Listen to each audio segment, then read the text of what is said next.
నమస్కారం, మీరు చూస్తుంది ఐ డ్రీమ్. నేను మీ కీర్తి. మనందరికీ ఎంతో సుపరిచితులైన ఆచార్య కాకనూరి సూర్యనారాయణమూర్తి గారు ఈ రోజు మనతో పాటు ఉన్నారు. నమస్తే గురుగారు. నమస్కారం అమ్మాయి. గురుగారు, శ్రావణ మాసం వచ్చేస్తోంది కదా, బోలెడన్ని ధర్మ సందేహాలు. అసలు 12 మాసాలు ఉన్నాయి కదా గురుగారు, ఎందుకు శ్రావణ మాసానికి ఇంత ప్రత్యేకత? ఎందుకంటే ఈ మాసానికి నభో మాసం అని పేరుంది వేదంలో. మధుశ్చ మాధవశ్చ శుక్రశ్చ శుచిశ్చ నభశ్చ నభస్యేషోర్జశ్చ సహస్యశ్చ 12 మాసాలకి పేర్లు. నభము అంటే ఆకాశం. ఈ ప్రపంచాన్నంతటినీ కూడా శాసించేటటువంటి శక్తి విష్ణువు. విశ్వవ్యాపకశీలత్వమైనటువంటి ప్రాణశక్తి చైతన్యము విష్ణు స్వరూపము. విష్ణు అనగానే మళ్ళీ మనం చతుర్భుజు శంఖము చక్రము గద లక్ష్మి అనుకోకూడదు. ఒక చైతన్యము, ప్రాణశక్తి, జీవశక్తి.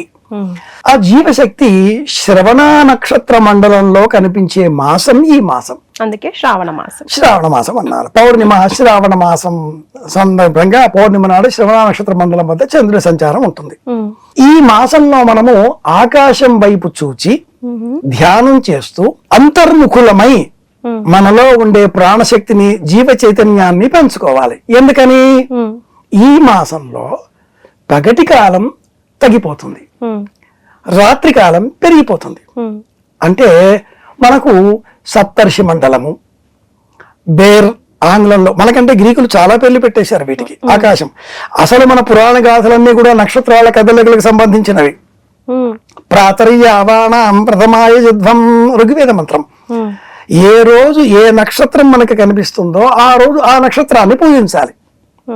ఏమి అలా నక్షత్రాన్ని పూజించాలి అంటే ఆకాశంలో అక్షంతలు ఇస్తామా? మరి ఆ కనిపించే నక్షత్రానికి సంబంధించిన అవుట్ లైన్ గీతలు గీసి ఒక పురాణం కథ. భాద్రపదం, చవితి, వినాయక మండలం, గణపతి. శ్రావణ మాసం విష్ణువు, కృష్ణాష్టమి కృష్ణుడు. శ్రవణ నక్షత్రం స్వామి ఈ మాసంలో అవతరించాడు. విశేషంగా ఈ మాసంలో పూజ చేద్దాం. ఇది వెన్నెల మాసం. శ్రవణ నక్షత్రాధిపతి చంద్రుడు. జ్యోతిషపరంగా చంద్రుడు మనఃకారకుడు. పాలకడలిలో లక్ష్మీదేవితో పాటు ఉద్భవించిన వాడు కదా చంద్రుడు. అందుకే చంద్రుని మనం అంటాం మేనమామ అంటాం, చందమామ అంటాం. లక్ష్మీదేవి అమ్మ, శ్రీమన్నారాయణమూర్తి తండ్రి. ఈ క్రమంలో చందమామ అయిపోయాడు ఆయన.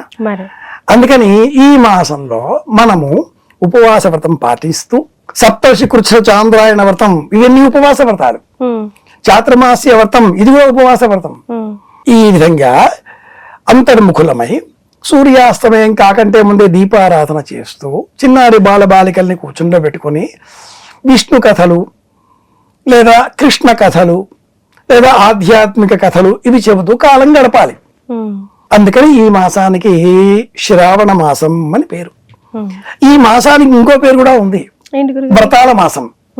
నోములు వ్రతాలు. నోములు వ్రతాలు రెండు మళ్ళీ వేరే అర్థాలు. నిత్యమైనది నోము, వ్రత్యతే అనేనా నియమంతో కూడుకున్నది వ్రతం.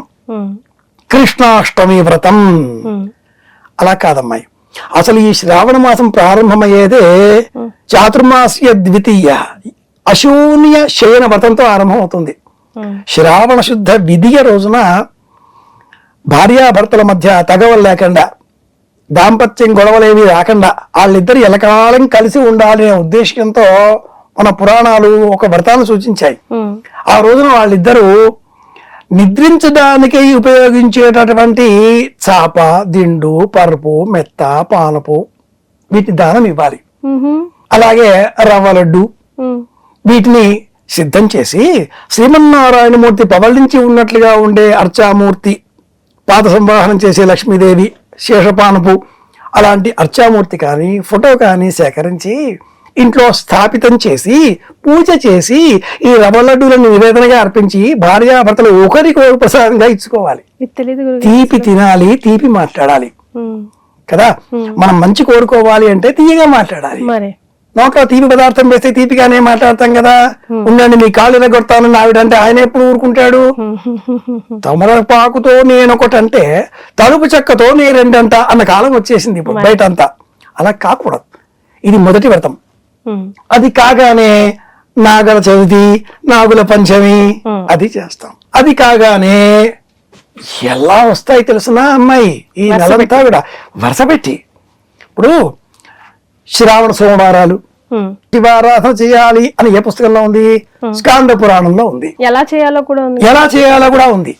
నభోమాసేందువాసరే, ఈ మాసం నభోమాసం కదా, ఇందువాసరం సోమవారం కదా, శివారాధన నక్తం చేయాలి, ఉపవాస వ్రతం పాటించాలి. శ్రావణ శనివారాలు వెంకటేశ్వర దీపారాధన. ఇది ఏ వ్రతంలో ఉంది? ఏ పుస్తకంలో ఉంది? ఎక్కడ చెప్పారండి? ఆదిత్య పురాణంలో ఉంది. అలాగే భవిష్య పురాణంలో, స్కాంద పురాణంలో కూడా ఉంది. నిజానికి అన్నట్టు ఈ శ్రావణ శనివారాలు స్కాంద పురాణాంతర్గతమైన విధానం, శ్రావణ శుక్రవారాలు భవిష్యోత్తర పురాణం, శ్రావణ మంగళవారం వరలక్ష్మి వ్రతంతో పాటుగా చేసేటటువంటి శ్రావణ మంగళవారం మంగళగౌరి వ్రతం, పెళ్ళైన వధువు 5 ఏళ్ళు చేసుకుంటుంది. ఇలా చేయడంలో ఈ శ్రావణ మంగళవారం వ్రతం కూడా భవిష్యోత్తర పురాణంలో వ్రతం ఉంది. ఈ వ్రతాన్ని ఎలా ఉద్యాపనం చేయాలనేది స్కాంద పురాణంలో ఉంది. పురాణాలన్నీ ఈ వ్రతాలన్నీ కూడా అత్యధికంగా శ్రావణ మాసంలోనే చేయాలి అని చెప్పడంతో ఈ మాసాన్ని వ్రతాల మాసము అన్నారు.